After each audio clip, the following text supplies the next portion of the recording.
Right, let's see what to be reminded. Okay, your programming test number 2, we may not be able to return the result by the end of tomorrow. I know it's a drop deadline. I hope everybody will stay. May not be tomorrow, but we'll try our best to return within 7 days to 10 days because we got a grade manually. So Monday, November 18th, tentatively. If I can make it earlier, I'll make it earlier. And if you look at the course calendar, let's see what we have. We are now here today, November 7th. Let's see where we are. We're now here. And next week, we don't really have any scheduled tests, but you do have your written test number 2 coming up on the 20th. I will release the guide and sample questions as usual, and then we can arrange some review session as well to help you. Okay, that'll be happening. And for your lab number 5, I may have to release it slightly later. So tentatively, it will be November 15th. In which case, you still get 2 weeks to complete it. So no problem. You still got enough time. I thought initially I would just give you 3 weeks, but given the extent for the lab, 2 weeks, just like lab number 2 or 3. So it should be good. All right. So any questions about the course in general? Anyone want me to clarify anything? Yes.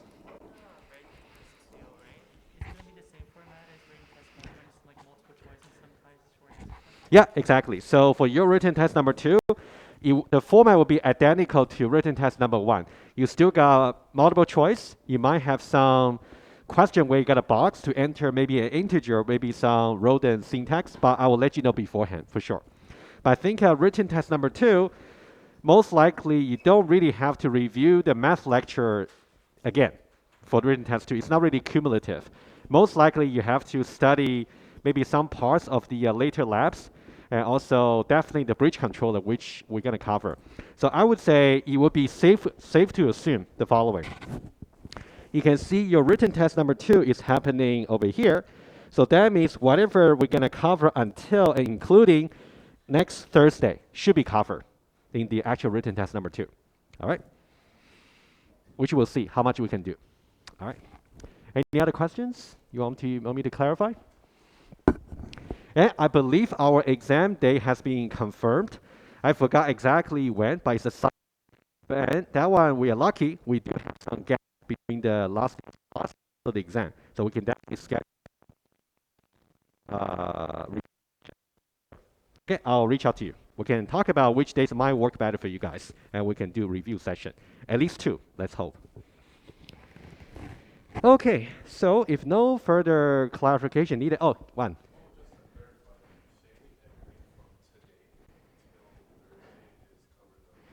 Oh, okay. So not quite.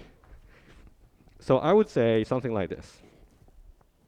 Let me confirm a little bit later because I think it should be in theory from lecture 13, which is lecture 12, which is not exactly covered by your written test number 1. I should say starting from there.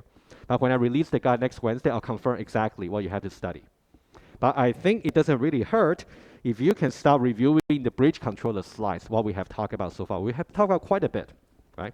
So maybe you can start reviewing already. Yeah. All right.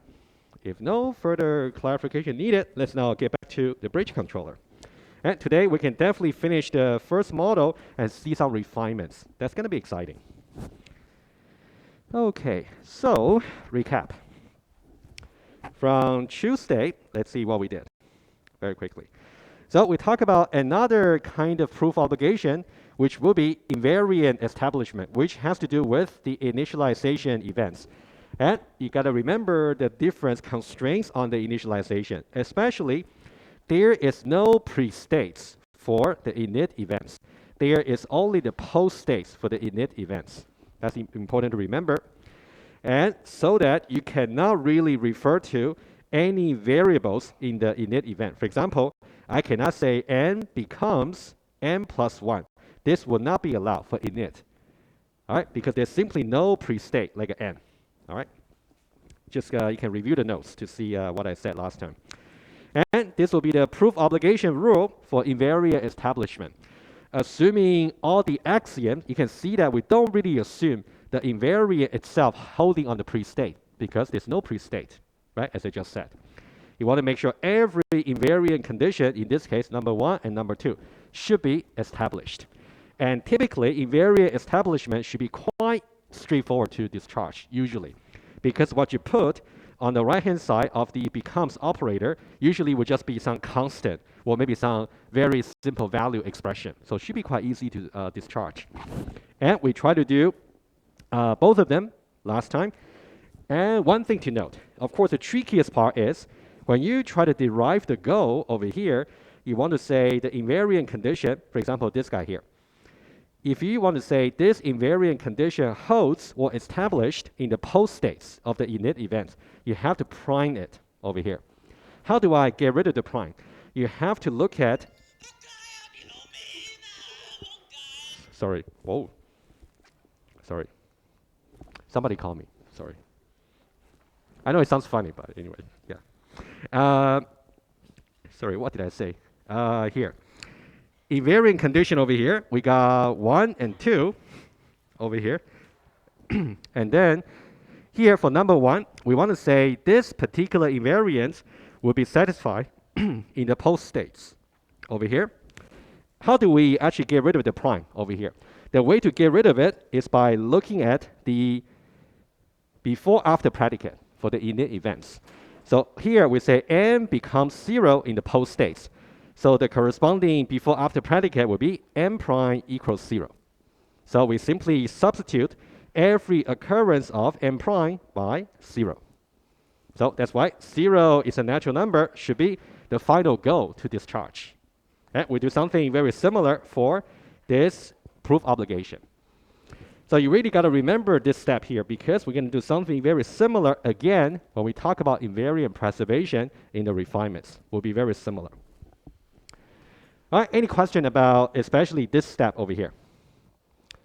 All right, you guys really got to practice this step here because that's something very necessary for your written test and the exam.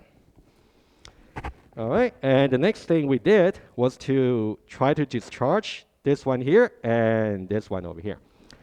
And whenever you're trying to discharge the sequence, we're trying to do more practice today for sure. You want to remember for example here, if you look at this one here, this one looks very similar to the piano number theorem number 1. However, you cannot apply that right away because what we have over here doesn't really match exactly this one over here. Not exactly. Even though we got 0 is a natural number over here, I agree. But in the axiom inference rule over here, there's nothing in the hypothesis. But you do have a hypothesis over here. So it doesn't really match. So if you simply conclude this guy here to say it's proved because of P1, that's wrong. What you need to do instead is to apply monotonicity and drop this guy here. So this becomes empty. So this empty here matches the empty here. And this guy here matches this guy here.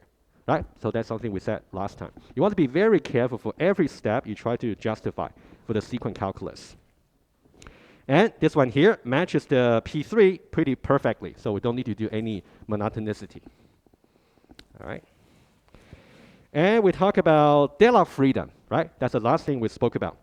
You want to understand two conditions. One will be, what does it really mean when the system gets into a deadlock situation? That simply means no event has been enabled, or every event is disabled. When every event is disabled, that means every guard for the events is simply not true. So you can see I put a negation besides the guard. It should be the case that this event is disabled and this event is disabled. That's a deadlock condition. And what do we mean about deadlock freedom is the opposite, the logical negation. So the deadlock freedom condition, which is the condition for the proof obligation rule. That is to say, either this event is enabled because its guard is true, or this event is enabled because its guard is true, either one. So in the test or the exam, you got to be very careful about, am I asking you about the condition for deadlock or the condition for deadlock freedom, right? Each one of them should really, well, they are the logical negation of each other, so you want to know which one I'm asking. Any question about these two conditions here? Okay, that's good. All right, this is the deadlock freedom proof obligation rule. you can see over here, we want to make sure at least one event. You can see we put a disjunction between all the guards. At least one guard should be true, right? We want to say based on the axiom and the invariance, are we able to show that it is provable that at least one event is enabled? That's intuitively what it means. And we had a table over here summarizing about whether pre-state or post-state should be involved in each of the proof obligation that we have spoken about. Invariant establishment, invariant preservation, and DLF freedom. All right. So I would say so far, the most sophisticated one we have to deal with was the invariant preservation, which we have to deal with again when we talk about refinements. But we can see that. All right. Guys, any question about DLF freedom? Good. After that, we spoke about inference rules. We got three more axiom, one, two, three, four more axiom rules. And I show you the logical equivalence for each one of them. And for the other two over here, you just got to remember, are you trying to replace this expression here in terms of E and try to prove this same expression where E is replaced by F, or the other way around? That's how you want to see from E to F or F to E. All right, either way. And we're going to see example. Okay, let's see one example right away. If you try to look at this one here, right, let's say that's the sequence we're dealing with. If you look at n equals d, you will see that, let me make some annotation here. This is the left. This is the right. All right. There are two ways for you to go to proceed further. If you want to apply, let's say EQLR over here, then that means you're going to replace every occurrence of n, which is the left, by r, which is d. So I'm going to replace n here by d, replace n here by d, and then I'm going to get d less than d or d larger than 0, which is how we proceeded in the slides. If you want to try, you can also try the following. You can also try, let me put it here. So if you got something over here, n equals, you know what? Let me write a new page. That might be easier for you to see. Okay, I think this will be a nice way to also clarify about which one you can apply. Let me put it here. Let me copy that down. So we got n equals d, turnstile, and then we got n less than d or n larger than 0. Okay. Let's see what's going to happen if we apply another inference rule as an alternative, which you can definitely try. Again, we know that this is L, this is R. This is L, and this is R. If I want to apply EQ, not LR, but RL, what that means is I'm going to replace every occurrence of the right by the left. Replace in the goal, which is over here. This is the goal. Every free occurrence. When I say free occurrence, I'm pretty sure you have heard about the term in 1090. Free occurrence means it's not bound by some quantifier. All right. Every free occurrence of D by n. We're doing the opposite way. All right. So what should we have? So after this, you can, well, let me copy it down. First of all, and then I'll show you the replacement. N less than d or n larger than 0. Right? That's the original sequence. And if I want to replace d by n, and that's it. All right.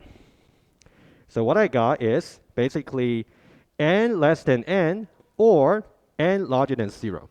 And typically, after the EQRL or LR apply, the equality here would not be useful anymore. So you can drop it by monotonicity.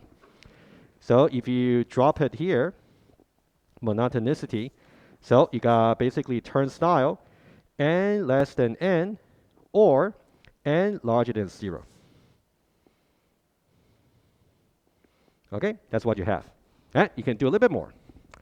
We know that this one here is equivalent to false. False or anything is simply just anything, right? It's the identity of disjunction. So I can put some arithmetic over here. I can say something like n less than n is equivalent to false. And number two, I know that false or p is equivalent to p. I just put some justification over there.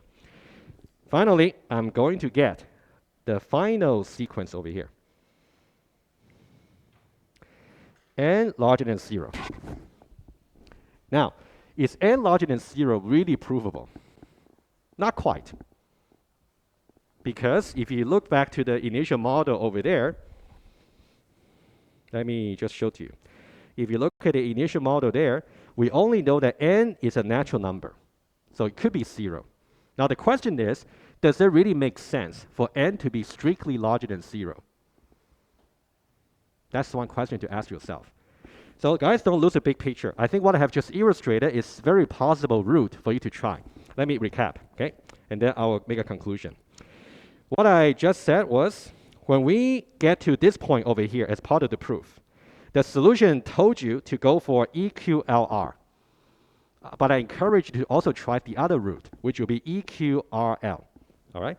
When I try EQRL over here, what I ended up with is something like this, n larger than 0, which is different from the other way. If I try the EQLR, I will end up being d larger than 0.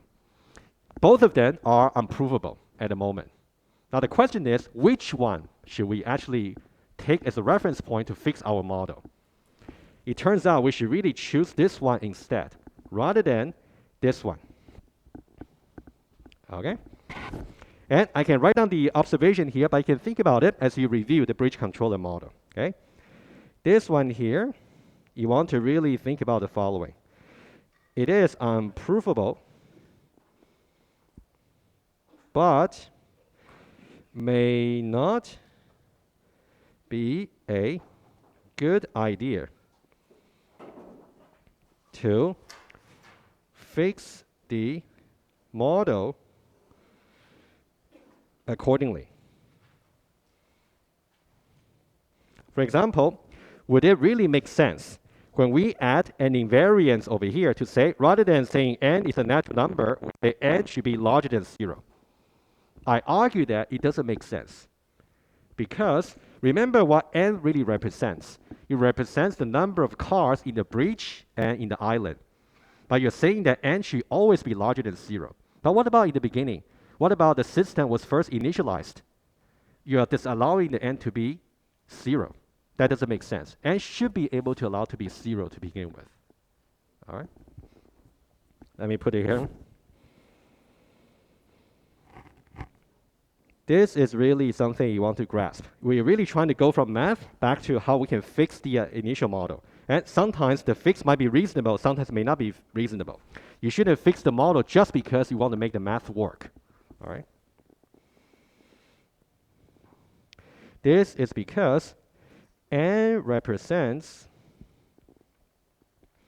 the number of cars on the bridge and island, which should be allowed to be 0 to begin with when the system is first initialized. Which should be allowed to be 0 when the system is initialized. Right? This is a very important thing to actually note. And not be a good idea to fix the model accordingly. Right?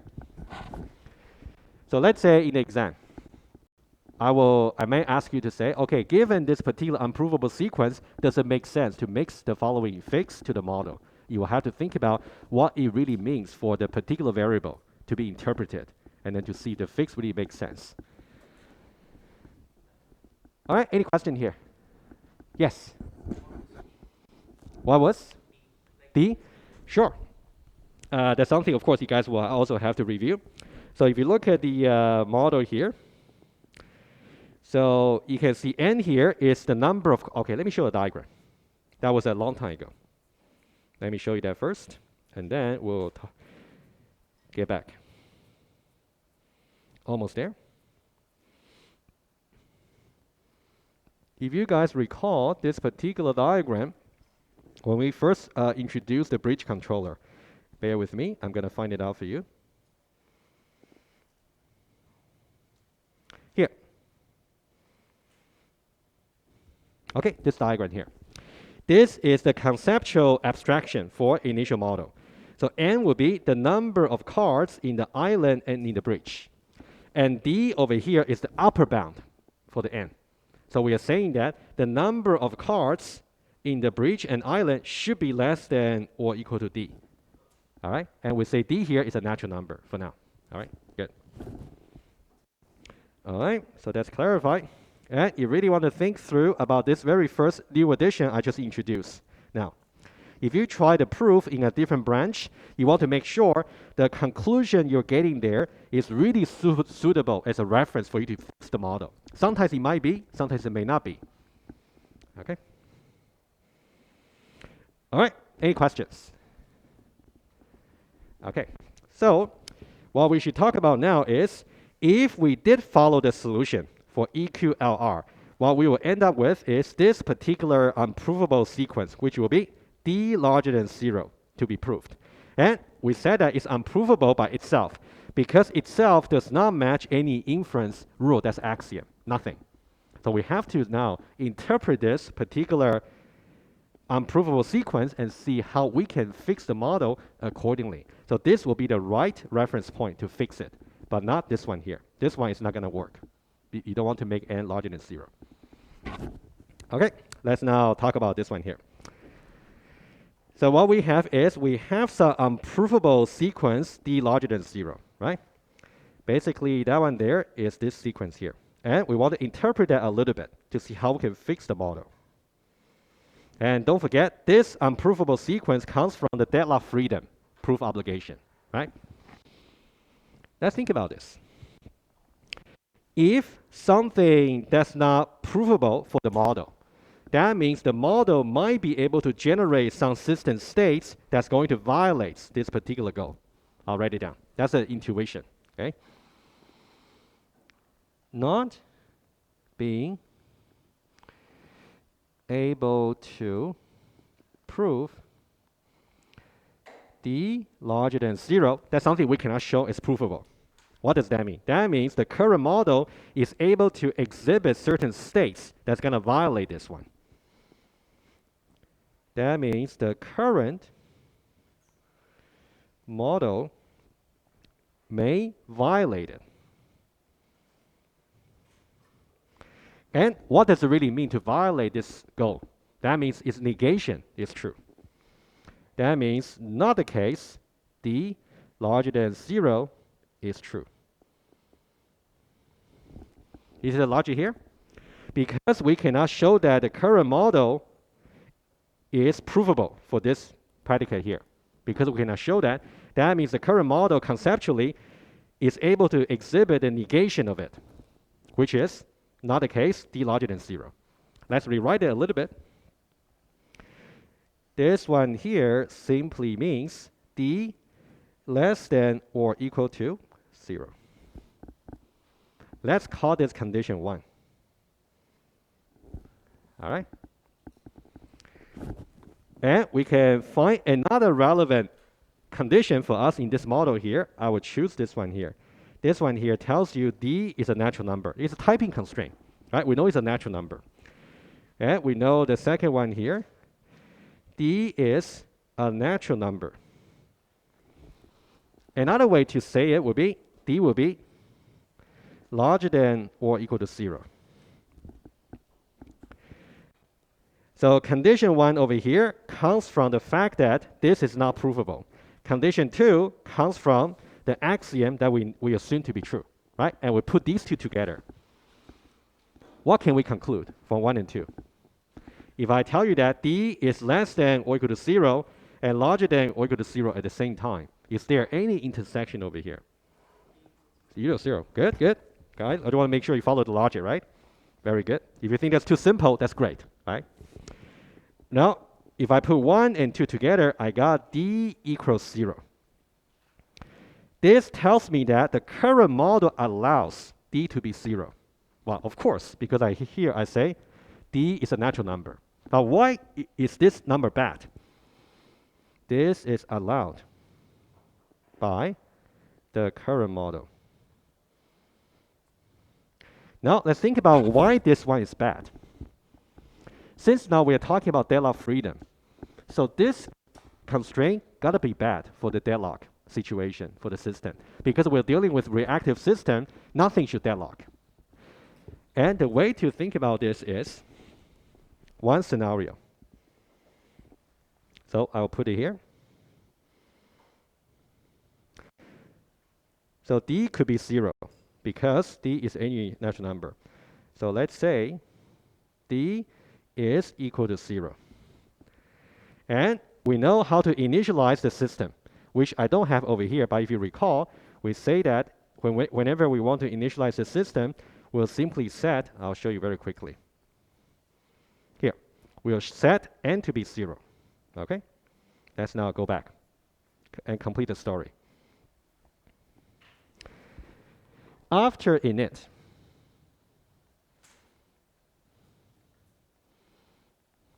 n is equal to 0, right? We got these two numbers. And at this point, do we have a deadlock?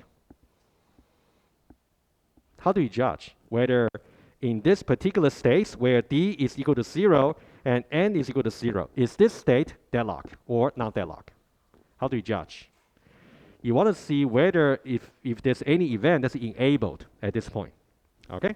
So now you got to check to see in this particular state with D equals 0 and equals 0, and you want to get the guard of the two events. So get the guard for ML out. Also get the guard for ML in. And you want to see if any one of them is actually true. Okay? And let's now plug in the equation. For ML out, the guard is n less than 0. Sorry, n less than D. Beg your pardon. N less than D. And for ML in, it should be n larger than 0. Now, for this particular state, we have n 0. D also 0. We got n also 0. So what do we end up with? We end up with the following. 0 less than 0 or 0 larger than 0. This apparently is false. This apparently is false. So we got false. That means deadlock. Your system basically deadlocks right away after initialization. That's bad. Okay? This tells you deadlocks right away.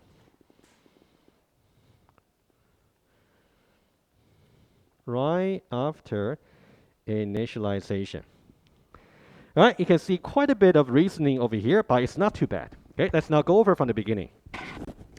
We got this unprovable sequence from the deadlock freedom proof obligation. And we have found that unprovable. It's unprovable because the model should allow otherwise, like a negation of it, which will be D less than or equal to 0.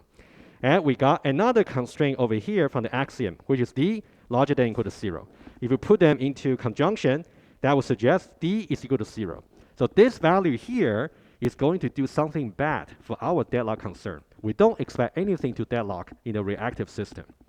So the way to see that is by drawing you some example.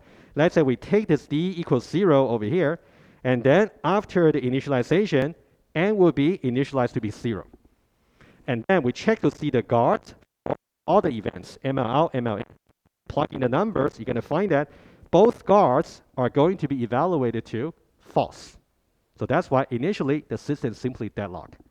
And the cause is really about this predicate here not being provable. If you actually want to fix the initial deadlock, the deadlock scenario, you want to fix the model. What should we fix? Yeah, D? Yeah, that would be one way to go. Are you suggesting something similar? Similar, really. So both suggestions should be valid. So basically, we want to revisit this particular guy over here. You can change that to be like what you said. That would be valid, I believe. You can say D is a member of N1. Or in the slide, we show D should be strictly larger than 0. Either one should work. Okay, very good.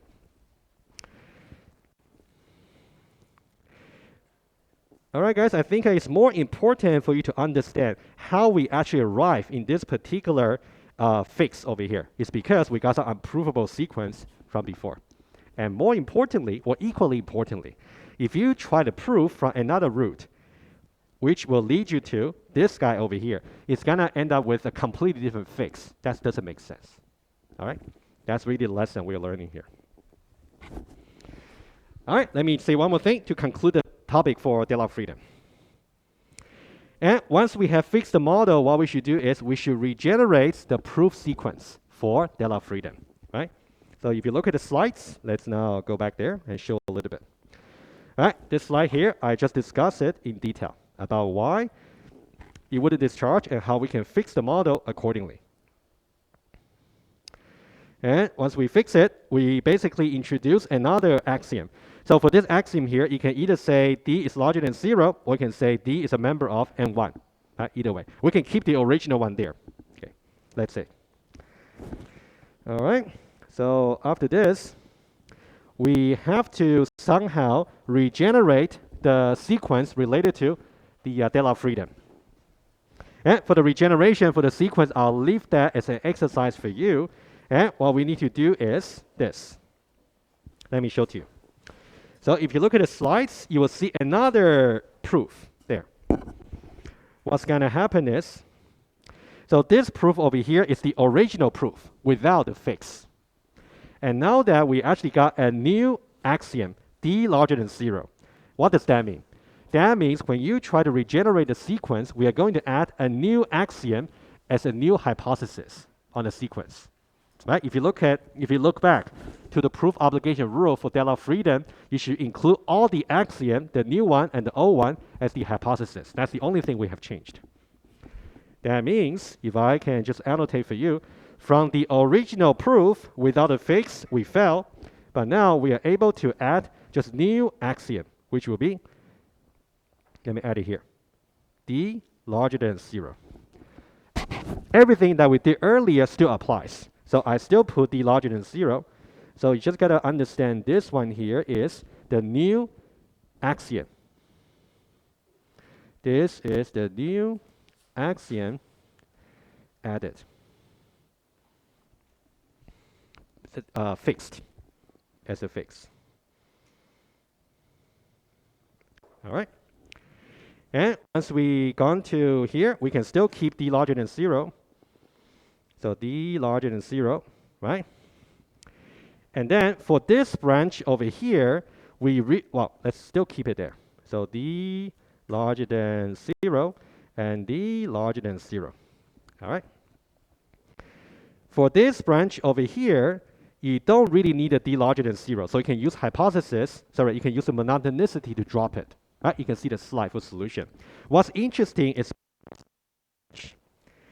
you can still do the EQLR, right? In which case, we still keep D larger than 0 there. That's a new one. We got to keep it to the end. And now D larger than 0 will be propagated all the way to the very last sequence over here, right? That's why we fixed the model.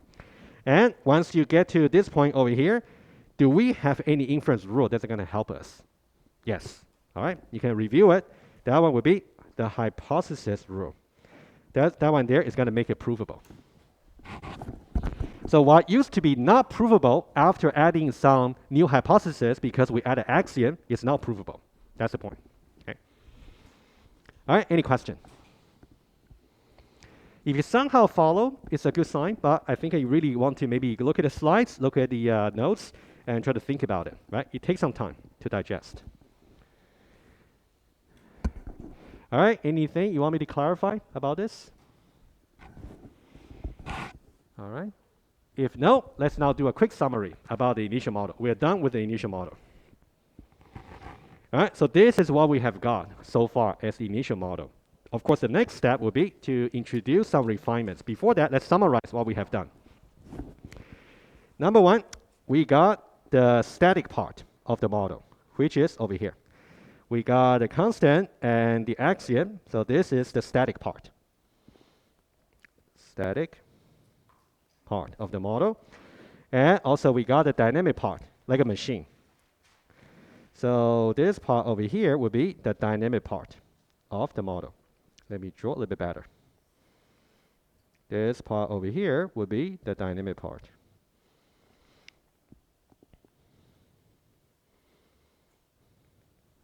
And what's more, in the static part, it turns out this new axiom had to be added as a fix for deadlock situation.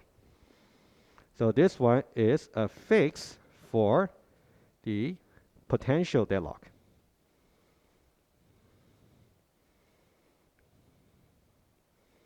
Number one. And we didn't really add any variance, they remain the same, but we did add two guards. So this one over here, and also this one over here. So these two guards were added to really fix the invariant preservation. Okay, so these two were added for invariant preservation. Added for invariant preservation. Okay, and that'll be it. But I think this initial model here, we learned quite a bit, right? We also learned about how you can formulate from the model into the corresponding proof obligation and how you can try to prove it, right? Yeah, always remember, we got establishment for invariance, preservation, and also deadlock freedom, right? So over the weekend, you can already just review very thoroughly model 0. And we're going to talk about model 1, maybe after the week. And also we're going to talk about model 1 to continue with it. It's quite a long model to really discuss, but we'll do whatever we can achieve up to next Thursday. It will be covered in your written test number 2. Okay. Any question about model 0? All right. Why don't we take a short break? It's a little bit earlier than usual, but take a short break, and then we can get to model 1 after the break. And why don't we take attendance at the same time? Okay. All right, so before the break, we basically did a summary about your M0. That's a very initial, most abstract model for the bridge controller, right? Which is kind of has its value, but due to its simplicity, we must add more details before we can actually prove more properties about the system. So M1 is something we're going to talk about in the next few lectures. It's quite a bit of stuff over there, but we're going to go very slowly as usual. Okay? But for today, given that we only got about 30 minutes or so left, so I just want to give you some introduction about what's going to be new about this M1 here. And also, we can try to figure out some invariants and guards together. Right? It's kind of nice practice for you. And we'll see if we got maybe some minutes left, we can try some proof together as well. We'll see how the time permits. Okay. So for M1, before I talk about M1, so the first refinement is supposed to be more concrete perception about the bridge controller. We're talking about the same system, the bridge controller. The very initial model somehow collapsed the bridge and the island together into one compound. And in the first refinement, we're going to separate these two. So the way to think about it, let me just see the slides. So this will be how you can imagine. We said from M0, we try to look at the island bridge compound from very high in the sky. But now we try to zoom in to see the distinction between the bridge and the island. So what do I mean? Let's take a look. Right, now I want you to really have this picture in your mind before Tuesday, okay? For next Tuesday. We have the initial model over here, which we just discussed. We finished discussing already. So we don't really distinguish between the island and the bridge. They are a single compound. And the way we abstract this away is by considering just n only. Right? That's the only variable we're talking about. But now, in the new model, in the new refinements, we are now talking about the conception here, the perception here. We have the mainland, we have the island, and we have our one-way bridge. So these three components are now separate in the first refinement. So you can see where the concreteness has been added. All right, so now you want to think about when we go from M0 to M1 over here. So there is certain added concreteness.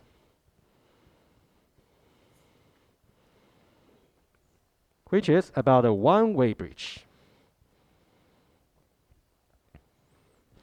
And you can also go back to the earlier slides when we talk about an ER description or requirement document for the bridge controller.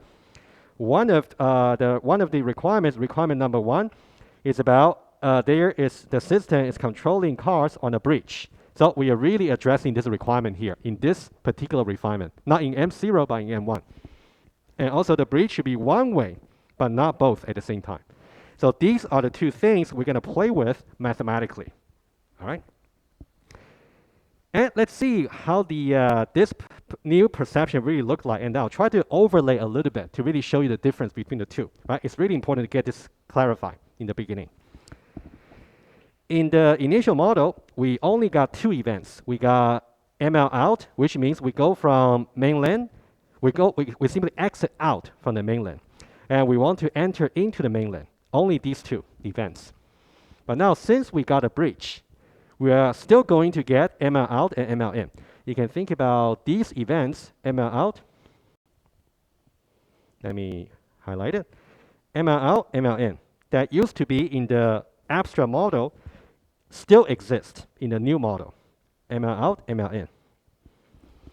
Let's clarify some technology. Oh, sorry, not technology, terminology. Sorry. So here, so we said that so these 2 are so-called the abstract events.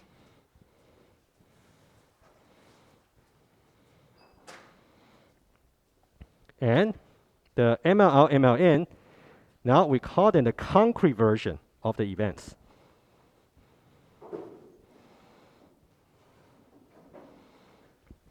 And even though it's not really recommended, but I'll mention that anyway if this helps.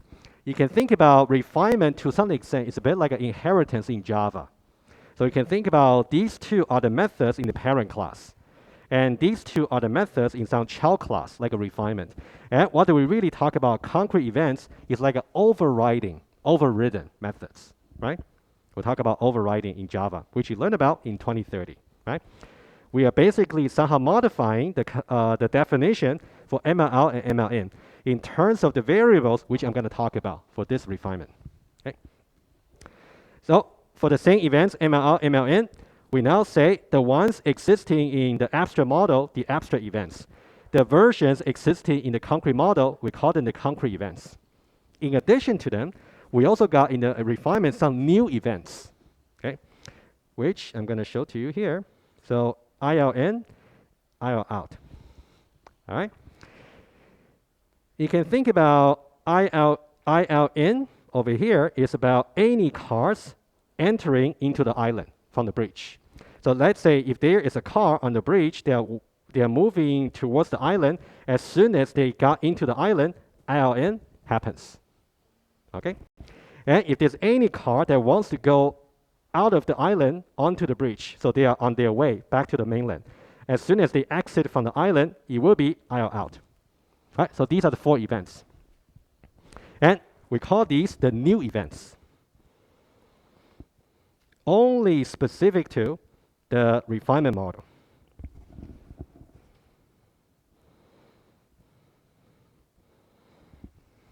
All right. In the slides, you sometimes see some terminology called old events. So when I say abstract events, sometimes I might say they're old events. And also for the concrete events, I would say they are still the old events that already exist in the initial model, but they are just more concrete, more overridden. Not just terminology. All right, so you really want to get used to about these 4 events, how they are supposed to be interpreted, right, over here, right? That's something we'll also try to express more mathematically today as well. All right, let me now do some overlay about how things should be understood, okay? We are now really talking about the same system, but just from different points of view. One view is more abstract, the other view is more concrete. Let's start with the abstract one. In the initial abstract model, you can think about we're basically doing this. We are considering the island and the bridge over here as a single component, a single one. That's the initial model, the green one.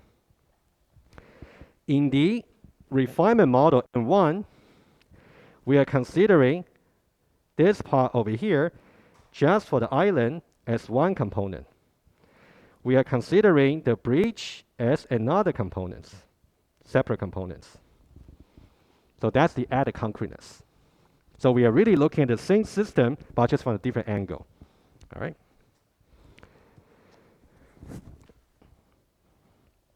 Okay, let me see anything else to say. Yeah, I think that's pretty much. All right, guys, any question here? Oh, you're good. Question. Sorry, didn't see you. Yeah. Mm-hmm. Ah, that's a very good question. I'm glad you asked. That's really what I plan to sketch in the next one. All right. So when I talk about, very good. So what your classmate pointed out was very valuable point here, which I really wanted to mention. When we talk about abstract versus concrete over here, they are not absolute concept. I'm not saying that these events are always abstract. Well, these events are always concrete, not necessarily. Whenever you talk about abstract versus concrete, you're really talking about one pair of models in comparison. Okay, so now let me sketch a little bit for you. So we spoke about M0. And then we say that it is refined by, oh, actually the arrow goes this way, so I should say refines. So the way to read it will be M1 that we just introduced refines M0. And later on, we're going to see another model later, maybe in about 2 weeks' time. And there will be another model that refines M1, which is N2, second refinement. Okay. And you can think about here, for example, we got ML out, ML in. Here, we also got the same events, ML out and also ML in. Here, we also got ML out and also ML in. So these events always exist, but their definition might be different in terms of different variables, because in each refinement, we might just introduce different sets of variables. Okay? If you compare these two, for example, so now if you're doing this comparison, you would say this part is the abstract, and this part over here is the concrete. On the other hand, if you try to compare, let's say, these two models, then you would say ML out, ML in, over there would be abstract. And this ML out, ML in over here would be relatively concrete. So that answered the question, right? I hope. Good. Very good. Yeah, so there's no absolute concreteness here. So just relatively more concrete. All right, so let's now get to the actual states and variables that we need to introduce for the M1. Okay, and then we can now do a little bit exercise, pretty simple one, just to see how we can formulate the invariants and guards. Okay, let's now try to do that. Okay, let's see anything else. So we got island, one-way bridge. That's the diagram I just explained. And notice that traffic lights and sensors, they are not here just yet. So there are still be abstracted away. Okay, I can make a note over here. And notice that for M1, over here, traffic lights, for example, still abstracted away.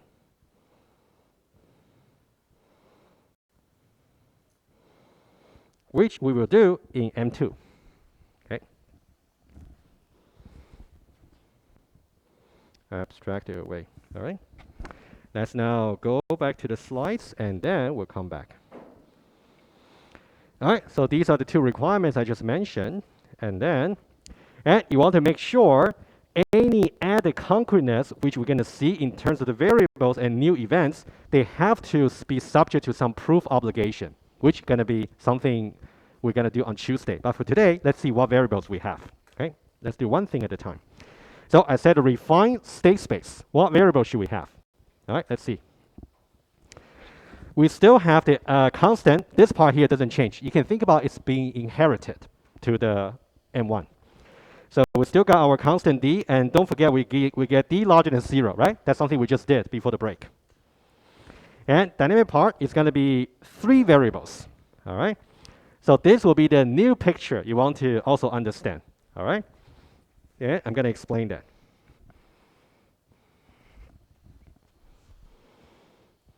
All right, here. Because now in M1, we do have the concreteness of the difference between the island and the bridge. You can now think about we do have some counter to keep track of how many cars are there going from here to here, going from mainland to island. Symmetrically, how many cars are there from island to mainland?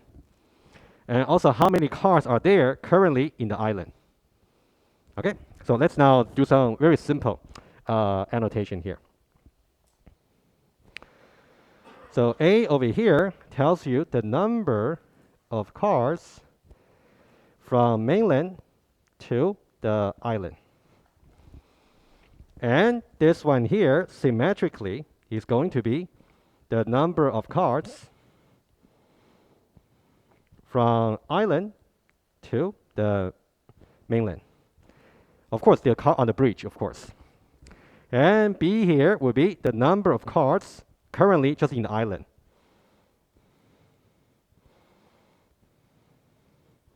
A, B, and C. All right, that's important.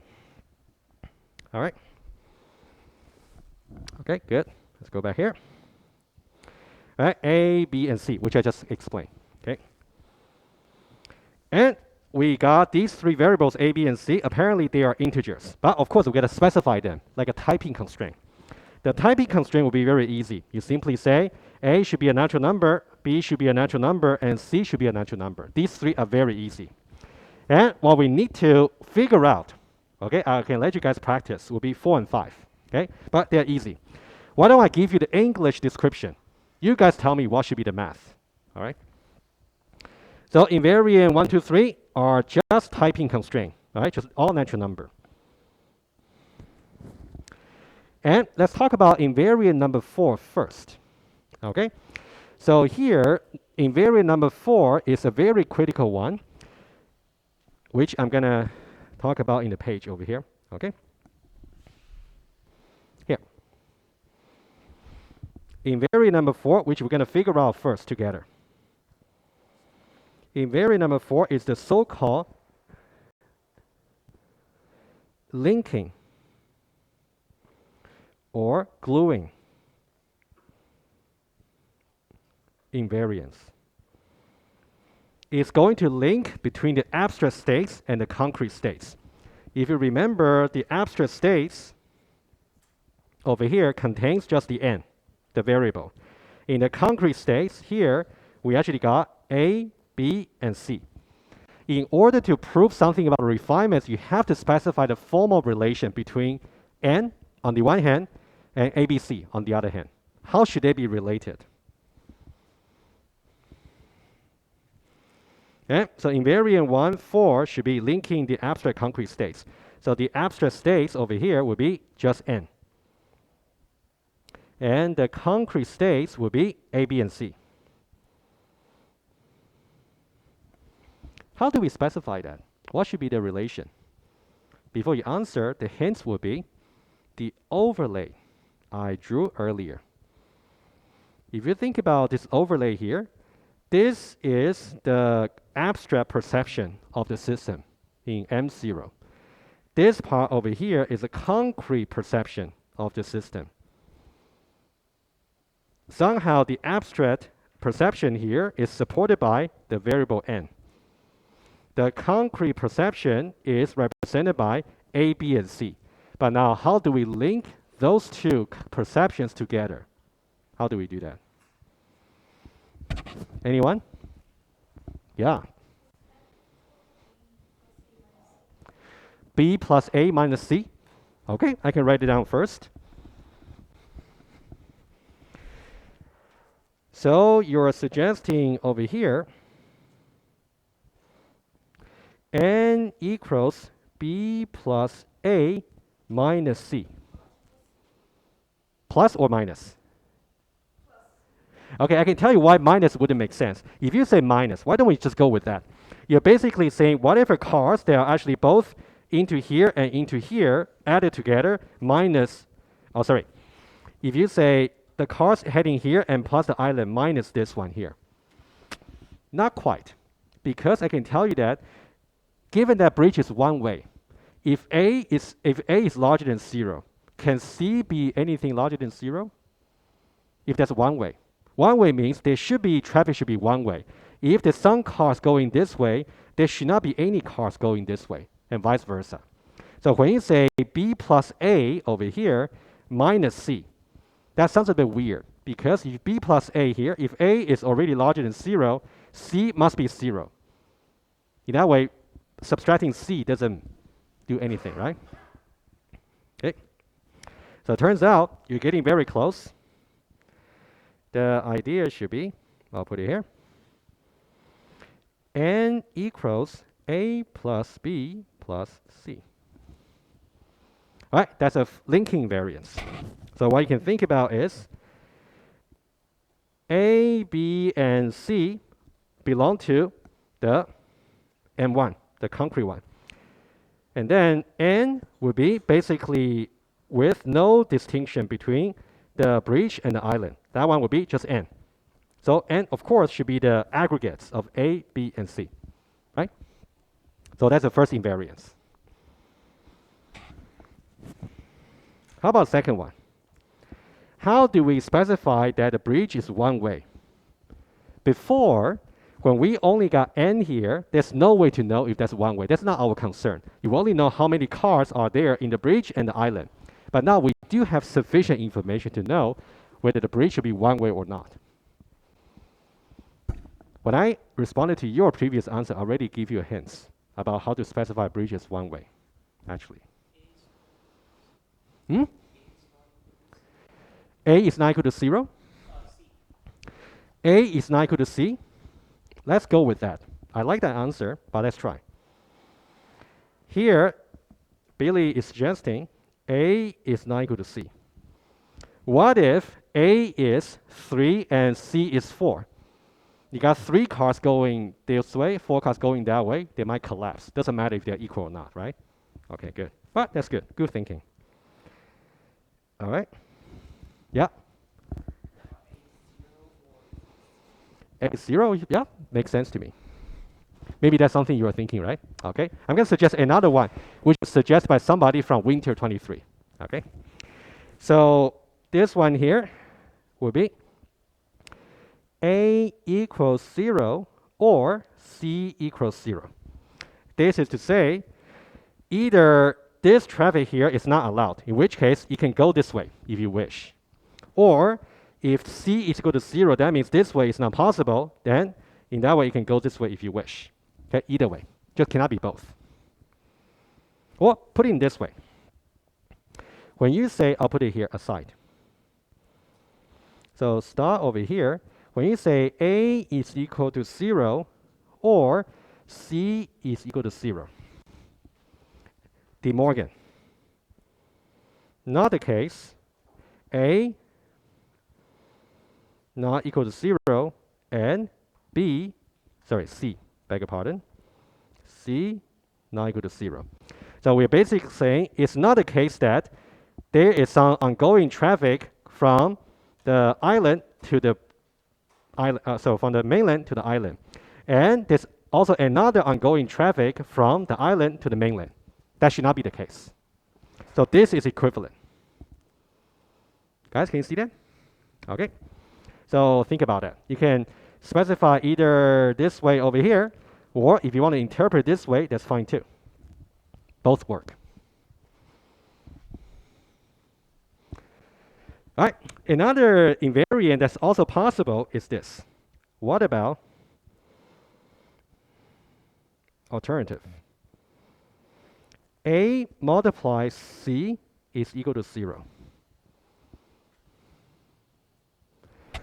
Right? In order for that to happen, at least one of them must be 0.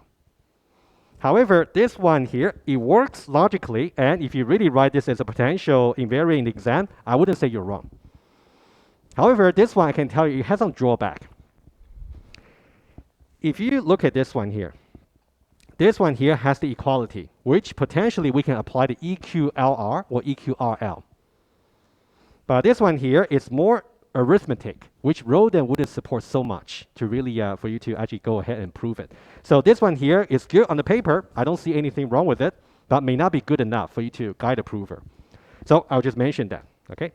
But may not be good enough for the prover. May make your life harder. May be hard for the prover. All right. All right, so far we spoke about basically the concrete states. Let me summarize, and then we talk about events, and then we're done for today. So in this M1 here, we got ABC, right? You want to really understand the concept here. And when we prove something on Tuesday next week, we're gonna rely on your background, okay, on this one here. So we got ABC, and then N should be, well, N is an abstract state, should be able to the aggregate of A, B, and C. And we talk about these two invariants. Especially this one here, which involve both the abstract states and the concrete state. It is so-called linking or gluing invariance. We're linking or we're gluing together the abstract and concrete states. That's why they got the name. And this one here is more to do with the one-way bridge. Okay. This one here is more to do with the one-way nature, which I'm gonna draw that here, over here. Okay. All right, if no question, I would suggest we do just a little bit more. What about transition events? So now we got ML out, we still got ML in. And for now, okay, how about we'll do ML out first? Okay, give me one moment. Okay, that's good. Let's now talk about ML out, and we can go over them together. Okay, a quick reminder. We actually got the constant D, and we got a 2 axiom as before, and now we got all the invariants. And these two were the ones that we came up with together, right, in the previous page, right? These are our context. What we want to understand would be how to specify the guards. But let's understand what the action first, okay? We still got ML out and ML in. So these are the concrete version. Let me show to you. So ML out and ML in, which will be the ML out and ML in over here. You can see that when we talk about ML out, it's really about some car is going to exit from the mainland. So this event over here is ML out. So it definitely makes sense. We're going to increase A by 1. Right? That one makes sense. Symmetrically, if you got this event over here for MLN, and that one there, of course, is going to modify C. And now it's not going to increase the C because we're going to increase the number of cars on the bridge, right? Because that car is going to go from the bridge to the island. So that's why you see C is going to become C minus 1. Understand the action first, okay? I'll pause a moment for you guys to digest. And then we're going to figure out the guards.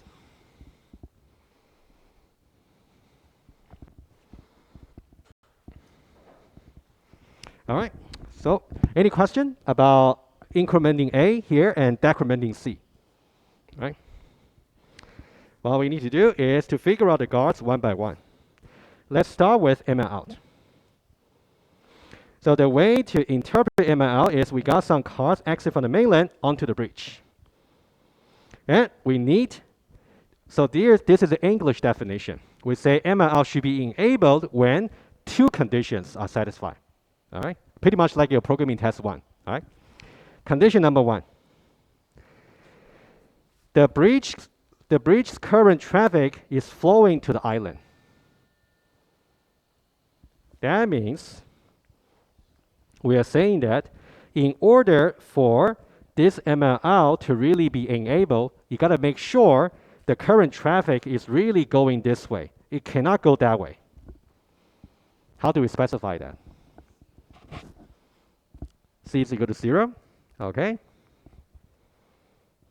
Because we got to make sure there's no, when we have any car goes in this way, we got any car goes in this way, there should not be anything coming to here. So C should be equal to 0, right? That's good. So car number 1 is going to be C equals 0. Okay, there is one more. And that one there is going to require a little bit of derivation. I would suggest I'm going to do derivation together with you. Write it down, and then that's something you can think about over the weekend. Okay. In order to do this, I'd like to remind you one thing here. If you go back to the model summary here that we spoke about before the break, we are now talking about MLOut. That's the abstract version of the MLL we are talking about. So n less than d is the abstract guard. Whatever guard you come up with in the concrete version of the event must be consistent with the abstract. So why don't we take a note of this one here, n less than d, okay, MLOut. So I'll remind you here for MLOut, the abstract guard from M0 is n less than d. All right, let's make a note. That's something I'm going to need to derive it. All right. Let's now be 100% logical here. All right. Let's now derive the guard together. All right. Step number 1. We know that from M0, the abstract guard of MLOut is n less than d, which I just copied, right? Let's now put it again. That's number 1. Number 2, in order to make use of this particular abstract guard, we want to make sure we link it to the concrete states. The way to link it is by looking at any invariance that's going to help us, in this case, the linking invariance. Remember, the linking invariance is going to help us to see the relationship between the abstract states and the concrete states, right? And number 2, we want to linking the abstract and the concrete states. In this case, we are looking at this particular invariance. A plus B plus C equals n. A plus B plus C equals n. All right. Now we got 2 equations already. We got n less than d. We got A plus B plus C equals n. We need one more. Number 3. Billy just gave us the answer about the first guard, about the flow of the traffic must be going this way. So that means C is equal to 0. Okay, number 3. So number 3, I'm going to put it here. And we know that the first guard, the first concrete guard, GRD for guard, is C equals 0. All right, so now you want to look at number 1 here, number 2 over here, and number 3 over here. If you combine these 3 together, you got your concrete guard. Let's now do it together, all right? So for your second guard, star. So the star is going to put number 1, number 2, number 3 all together. You're going to put number 1, you're going to put number 2, and also you're going to put number 3 all together. In which case, what do we get? All right, so we got A plus B plus C equals N. All right. Oh, how about we start with this one first? Start with this. N less than D, which is 1. And we know that by the linking invariance, we know that N is equal to A plus B plus C. Replace this one by A plus B plus C. And then by number 3 over here, we know that the first concrete guard tells us C should be equal to 0. Okay. After that, what do we have? A plus B less than D. That's what we need. And once you combine this again, this is going to give you our final guard, A plus B less than D. Okay, so this is our second guard. So this is the first guard, this is the second guard. Okay, the first guard and the second guard. The first guard has to do with the flow traffic must be this way, must be disabled. Otherwise, we get crash. This one-way bridge. And the second guard over here comes from some derivation. All right. All right, guys. Any question here? Pretty logical. So nothing arbitrary, right? So we're gonna come up with it. All right. Yes. Question. Mm-hmm.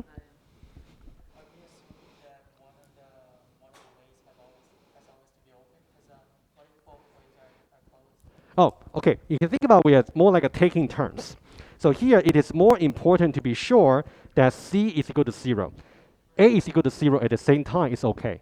Because we want to be sure as soon as MLL is going to happen, then at this point there's no way to have a crash at the moment at the same time. So that's why C must be 0 first. Mm-hmm.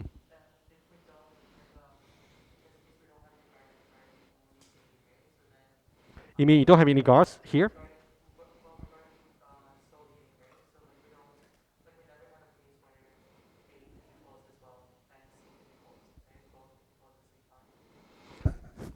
No, we don't really talk about 2 being closed. If 2 being closed, that means you have no crash possible. That's not an option. Yeah, we only worry about in order for, okay, think about what's happening here. We are specifying the guards for ML out. ML out, as soon as it happens, it's gonna increase the A. So we want to make sure before we increase the A, there's no way we can crash with any car going the other way. All right, guys, what you should do before the next Tuesday's class, we have covered quite a bit already for the beach controller. You want to study M0 for sure. We covered that thoroughly, completed already. And for M1, you want to be sure you really understand A, B, and C, and the relation with N, and also this particular guard. For next Tuesday, we're going to continue with this. We're going to finish the other guard. We're going to talk about guard strengthening and also invariant preservation. All right, I'll see you next week. Be well.